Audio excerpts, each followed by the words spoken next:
ہمارا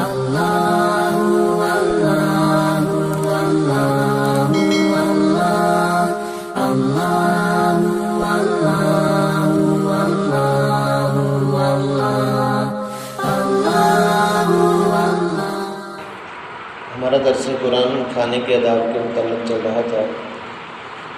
اور آج کے درس میں یہ بات واضح کی جائے گی کہ کھانے میں بیٹھنا کیسے ہوتا ہے، کون سا طریقہ سنت کے مطابق ہے، کس طرح ہم بیٹھ کے کھانا کھا سکتے ہیں۔ تو یاد رکھیں، سب سے بہتر طریقہ تو یہی ہے کہ آدمی دسترخوان بچھا کر زمین پر بیٹھ کر کھانا کھائے، کسی قسم کی ٹیک نہ لگائے، کیونکہ آپ صلی اللہ علیہ وآلہ وسلم نے ٹیک لگا کر کھانے سے منع فرما دیا ہے۔ تو اسی میں ہماری حکمت ہے۔ ہاں، اگر کوئی آدمی بیمار ہے، مریض ہے، بیٹھنا مشکل ہے، ٹیک لگائے بغیر نہیں کھا سکتا، تو اس کے لیے گنجائش ہے۔ مثلا کمر کا درد ہے، ویسے بیٹھنا مشکل ہے، تو وہ ٹیک لگا کے کھا سکتا ہے۔ عام حالت میں ٹیک لگا کے کھانے سے منع کیا گیا ہے، تو اس سے بچنا چاہیے۔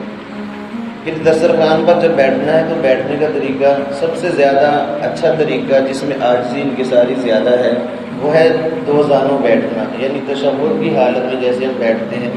اس طرح بیٹھ کے کھانا، یہ سب سے زیادہ بہتر ہے۔ اور آدمی کا اس میں جھکاؤ ہوتا ہے، جب کھانا کھاتا ہے تو جھکتا ہے، اور آپ صلی اللہ علیہ وسلم کو ایسے ہی دیکھا گیا، کھانا پیش کیا گیا تو کھانے پر جھک کر کھانا کھایا،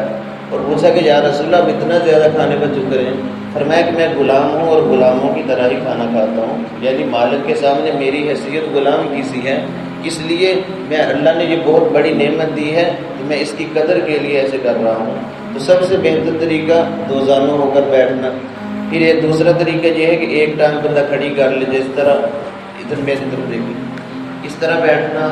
کوئی بھی ٹانگ کھڑی کر لیں، یہ بھی سنت کے قریب ہے، اس طرح بھی بیٹھ سکتے ہیں۔ اسی طرح چار زانوں بیٹھنا، بس وقت اس طرح بیٹھنے میں پرابلم ہوتی ہے، نہیں بیٹھا جاتا، تو چوکڑی مار کے جس کو ہم کہتے ہیں ویسے بیٹھ کے کھانا، یہ بھی ناجائز اور حرام نہیں ہے، بیٹھ سکتے ہیں، لیکن سب سے بہتر طریقہ آپ کو بتا دیا کہ دو زانوں ہو کر بیٹھنا۔ یہ طریقے ہیں، ان طریقوں پر بیٹھ کر کھانا کھانا چاہیے۔ پھر اسی طرح اگر ٹیبل اور کرسی کا کہیں رواج ہے، مثلا ہوٹل پہ آپ جا رہے ہیں، ہوٹل پہ ہے یا شادی بیاہ کا معاملہ ہے، کرسیوں کا انتظام ہے، تو کرسی پر بیٹھ کر کھانا بھی کوئی خلاف سنت یا حرام نہیں ہے۔ بعض لوگ بہت زیادہ شدت میں آ جاتے ہیں اور حرام کے فتوے لگانا شروع کر دیتے ہیں، ایسی بات نہیں ہے، وہاں کرسی پر بیٹھ کر کھانا بھی جائز ہے، کھا سکتے ہیں، کیونکہ آج کل یہ رواج ہے، اور اس کے مطابق ہاں تھوڑا سا فرق یوں کر لینا چاہیے کہ آدمی کرسی پر بیٹھے پیچھے ٹیک نہ لگائے، جھکاؤ پیدا ہو اس کے اندر، تاکہ جو حکم ہے ٹیک لگا کر کھانا منع ہے تو اس پر عمل ہو جائے۔ اسی طرح بہتر یہ ہے کہ آدمی اپنا جوتا اتار لے۔ امام اشرف علی تھانوی رحمۃ اللہ علیہ فرماتے ہیں کہ کرسیوں پر بیٹھنا اگرچہ گنجائش ہے، جائز ہے، لیکن تھوڑا سا فرق کر لینا چاہیے، اس میں تشبہ ہے کافروں کے، یعنی کافروں کی کہیں مشابہت نہ ہو جائے، تو آپ جوتے اتار لیں تب کرسی پر بیٹھ کر کھانا کھا لیں، یا پاؤں اوپر کر لیں یا ایک پاؤں اوپر کر لیں، تو کرسی پر بیٹھ کر بھی کھانا کھا سکتے ہیں، اور ٹیک نہ لگائیں۔ ہاں کوئی مجبوری ہے مسئلہ بھی، ٹیک بھی لگا سکتے ہیں۔ یاد رکھیں،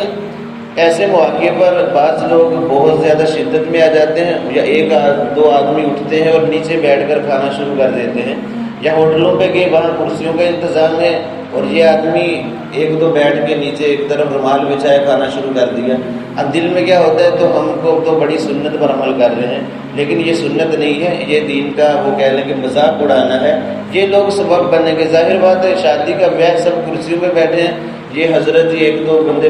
رومال پہ سائڈ پہ بیٹھ کے، ایک تو گزرنے والوں کے لیے رکاوٹ، دوسرا ہر بندہ ان کی طرف ترچھی نگاہوں سے دیکھے گا، تحقیرانہ نظروں سے دیکھے گا۔ اب یہ بندے سبب بن رہے ہیں سنت کا مذاق اڑانے کے، تو یہ سنت نہیں، یہ دینی نہیں ہے، بلکہ یہ بے دینی ہے کہ یہ لوگ سبب بن رہے ہیں مذاق اڑانے کا۔ یاد رکھیں، بس اوقات سنت کا مذاق اڑانا یہ بندے کو کفر تک پہنچا دیتا ہے، تو سبب کیا بنے، یہ لوگ بنے۔ ایک ضابطہ ذہن نشین فرما لیں، جو بندہ جس چیز کا سبب بنتا ہے اس چیز کے نفع اور نقصان کا بھی برابر کا وہ حقدار ہوتا ہے۔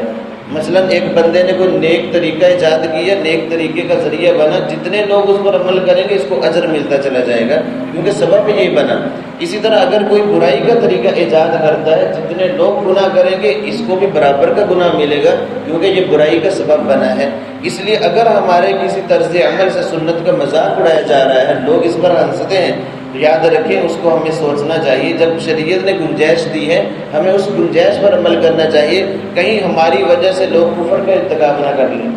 ایک واقعہ لکھا ہے مفتی شفیع صاحب رحمۃ اللہ علیہ نے اپنے شاگردوں کو سنایا۔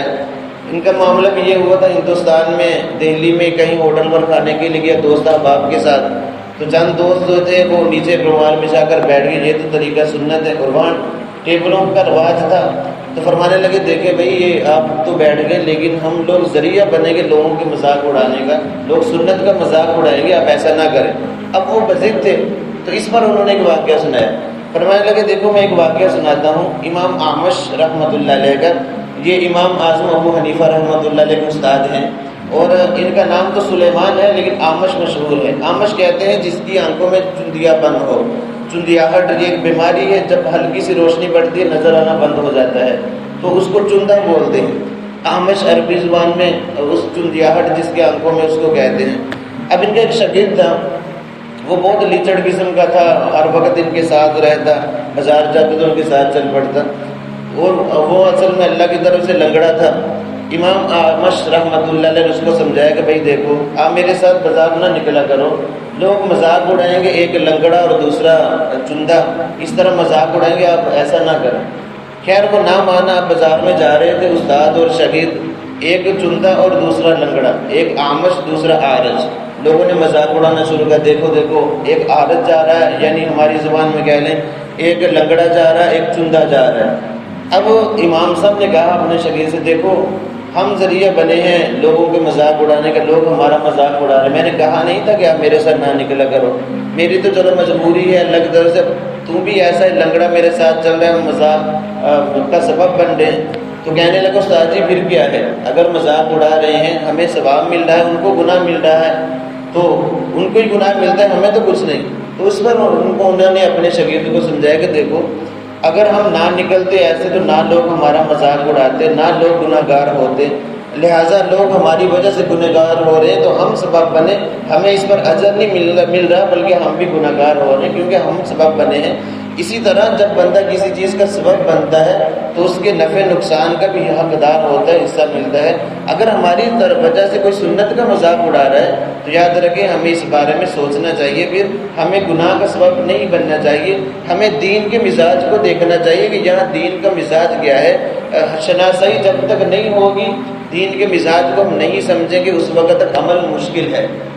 کیونکہ کوئی بھی ڈاکٹر جب تک تشخیص صحیح طرح مرض کی نہیں کر سکتا، مین پوائنٹ تک نہیں پہنچ سکتا، علاج ناممکن ہے۔ یا کوئی بھی انجینئر ہے یا آپ جاتے ہیں گاڑی ٹھیک کروانے کے لیے، جب تک اس کا جو نقص ہے مین پوائنٹ اس تک نہیں پہنچ سکتا، اس کی سمجھ سے بالا تر ہوتا ہے، وہ ٹھیک نہیں کر سکتا۔ اسی طرح دین کا جب تک ہم مزاج نہیں سمجھیں گے اس وقت تک عمل ناممکن ہے۔ اگر عمل کریں گے بھی وہ دین نہیں ہوگا، وہ رہبانیت کی طرف ہمیں لے جائے گا۔ مثال کے طور پر ہم نے یہ حدیث تو پڑھ لی سن لی کہ سلام کرنا سنت ہے، اور ہم اس پہ بڑے پوچھیں کہ سلام کرنا تو سنت ہے، یاد رکھیے سنت تو ہے لیکن ہر سنت کا کوئی نہ کوئی ادب ضرور ہے۔ الدین کلہ ادب، ان آداب کا لحاظ ہوگا تو سنت بنے گی، اجر ملے گا۔ اگر ان آداب کا لحاظ نہیں ہوگا تو یہ ہمارے لیے اجر نہیں بلکہ بس ہوگا گناہ کا سبب بن جائے گا۔ ہم نے پڑھ تو لیا کہ سنت ہے، پھر ہم نے یہ نہیں دیکھا کہ کب سنت ہے،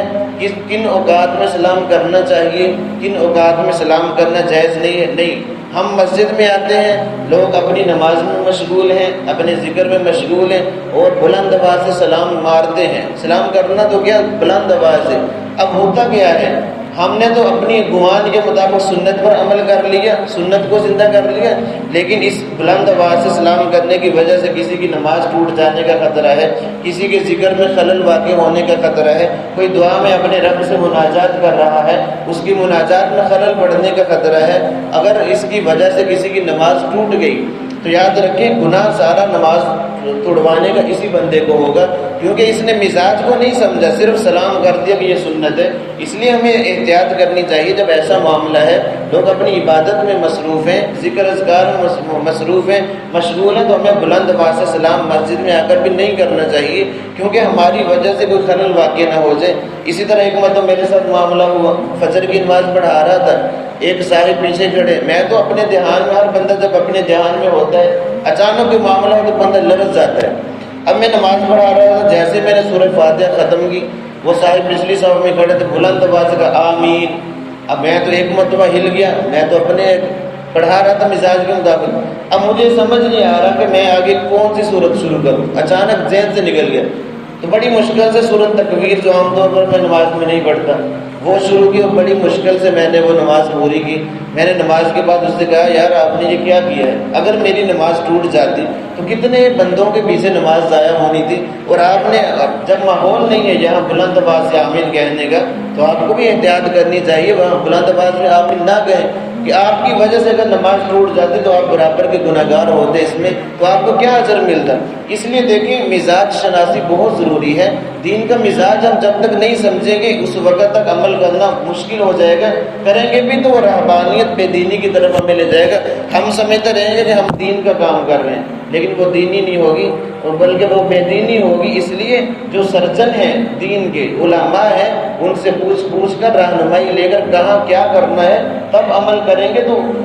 بات بنے گی، وگرنہ رہبانیت کی طرف چلا جائیں گے۔ اسی لیے اللہ رب العزت نے قرآن مجید میں بھی ایک اصول بیان فرما دیا کہ اطیعوا اللہ و اطیعوا الرسول و اولی الامر منکم، اے لوگوں اللہ کی بھی اطاعت کرو اور رسول کی بھی اطاعت کرو، اور آپ میں سے جو علماء ہیں ان کی اطاعت کرو، کیونکہ وہ سرجن ہیں، وہ مزاج کو سمجھتے ہیں۔ اسی لیے اللہ کے نبی صلی اللہ علیہ وسلم نے فرمایا تھا فقیہ واحد اشد من الشیطان اشد علی الشیطان من الف عابد، ایک فقیہ، ایک دین میں سمجھ بوجھ رکھنے والا، دین کا سرجن، وہ ایک ہزار عبادت گزاروں کے مقابلے میں شیطان پر زیادہ باری ہے۔ شیطان ہزار عبادت گزاروں کو جلدی ورگلا لے گا، پٹڑی سے ہٹا لے گا، لیکن ایک عالم جو ہے، جو فقیہ ہے، دین کا سرجن ہے، اس کو پٹڑی سے ہٹانا شیطان کے لیے مشکل ہو۔ کیوں؟ اس لیے کہ وہ حملوں کو جانتا ہے کہ شیطان کہاں سے حملہ کرے گا، وہ پہلے الرٹ ہو جاتا ہے، اور جس لشکر کو پتہ چل جائے کہ یہ کافر لوگ یہ ہمارے مد مقابل فلاں جگہ سے حملہ کریں گے، وہ پہلے الرٹ ہو جاتے ہیں کہ یہاں سے حملہ ہوگا، یہاں سے ہم نے مقابلہ کرنا، بچت ہو جائے گی۔ لیکن اگر سارے بے خبری کے عالم میں ہو، اچانک حملہ ہو جائے تو سنبھلنا مشکل ہو جاتا ہے۔ اسی طرح یہ معاملہ ہے، شیطان عبادت گزاروں کو جلدی ورگلا لیتا ہے، ان کو کہتا ہے شاباش بہت اچھا تم تو سنت پر عمل کر رہے ہو، لیکن وہ سنت بے دینی کی طرف لے جا رہی ہوتی ہے۔ اس لیے یاد رکھیں کوئی بھی معاملہ ہے اس کو علماء سے پوچھ کر پھر ہم عمل کریں گے تو ہمارے لیے گنجائش ہے۔ اللہ کا حکم ہے اولی الامر منکم، جو تم میں علماء ہیں، دین کو جاننے والے، ان سے پوچھ کر اپنا دین پر چلنا شروع کریں۔ اس لیے بیٹھنے کے یہ طریقے ہیں، اگر کرسی پر بیٹھنے کا کہیں ماحول ہے تو وہاں آپ نیچے نہ بیٹھیں، کرسی پر بیٹھ کر کھانا کھا لیں، نہ تو یہ خلاف سنت ہے اور نہ یہ ناجائز اور حرام میں چلا جاتا ہے۔ سب سے بہتر طریقہ بتا دیا جو زیادہ قریب ہے وہ دو زانوں بیٹھنا، باقی یہ بھی قریب تر ہے، یہ زیادہ تھوڑا سا مسئلہ صرف یہ ہوتا ہے جب بندہ دو زانوں بیٹھتا ہے اس میں عاجزی انکساری زیادہ ہوتی ہے، دل میں طبیعت پتہ چل جاتا ہے۔ کرسی پر بیٹھ کر کھانا کھاتا دل کی کیفیت اور ہوتی ہے، نیچے بیٹھ کے کھاتا ہے کیفیت اور ہوتی ہے، یہ تھوڑا سا معاملہ ہے۔ اس لیے بیٹھنے میں یہ سنت عمل ہے، اس کی پیروی کرنی چاہیے۔ بہتر تو یہ ہے دسترخوان پر بیٹھ کر کھانا کھایا جائے، یہ کھانے کا ادب ہے، جھکاؤ کے حالت میں کھانا کھایا جائے، کیونکہ یہ اللہ کی بہت بڑی نعمت ہے اور اس کی قدردانی ہمارے ذمہ ہے۔ اللہ رب العزت سے دعا ہے کہ اللہ تعالیٰ میں دین کے مطابق زندگی گزارنے کی توفیق عطا